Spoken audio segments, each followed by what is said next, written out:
grant application approvals. Okay, as we mentioned last meeting, on June 10th, I believe that we had some grants to get your approval on, and what you have in your folder are those grants, and I will tell you the dollar amount, and I'll tell you how those funds will be used. But the Title I Improving Basic Programs grant is something we've gotten for years.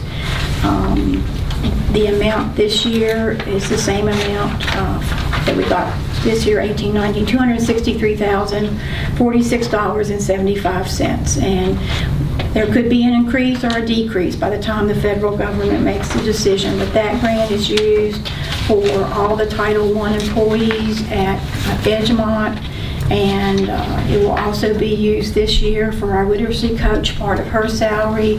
It'll also be used for the Title I director stipend.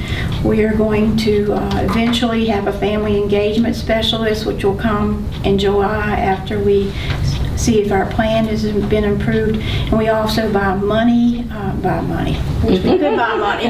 We also buy instructional materials if we can out of that dollar amount, and we've also been funding our summer school programs. But right now we're in the process of trying to figure out how much we've spent out of this year's grant and how much we'll have as carryover. And Dr. Furman, anything you'd like to add about the Title I program?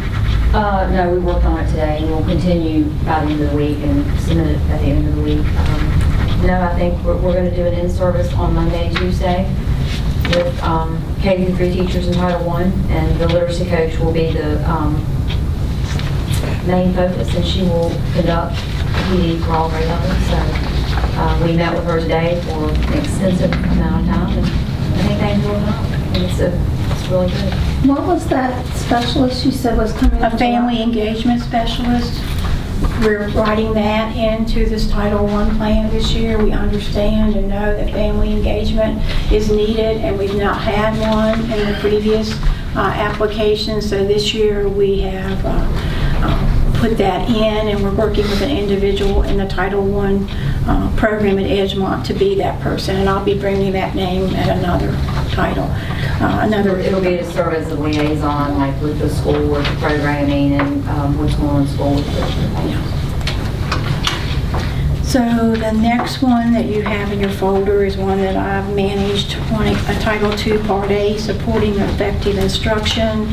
And the amount we got for 18-19 was $32,417.51, and it's the same amount for 19-20. And that funding has been used for a class size reduction teacher.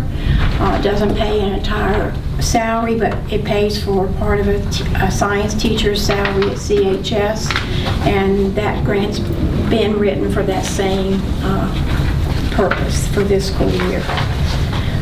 The next grant in your packet is a Title IV grant, Part A, Student Support and Academic Enrichment Grants. That amount of money is $18,589, and that's the same amount we're anticipating this year. That will be used for a mental health person to come in from a local agency and provide mental health support to our K through 12 population. That is what that grant can be used for, to support student safety and student health, emotional health. So that grant being written for that.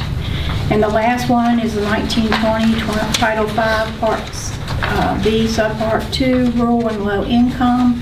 That grant is for $19,199.41. It's being written for 19-20 for the same amount of money. And that grant covers what we call a learning platform for our teachers, Simple K-12. It's an online learning platform. It's also used for STAR assessment and accelerated reader at Covington Edgemont Primary School, and so those programs will be put into place with that Title V dollars. What was that second one? Simple K-12 and STAR assessment and accelerated reader. Thank you. I'm sorry. So those are our title grants, and we have to get your permission to submit them to an online platform through the Department of Education. So, Yeah, it's 10,000 this past year, but we haven't spent it. Yep, we did. We got it year before last. I would like to make that motion, please. Thank you. Yes, ma'am. All in favor? Aye.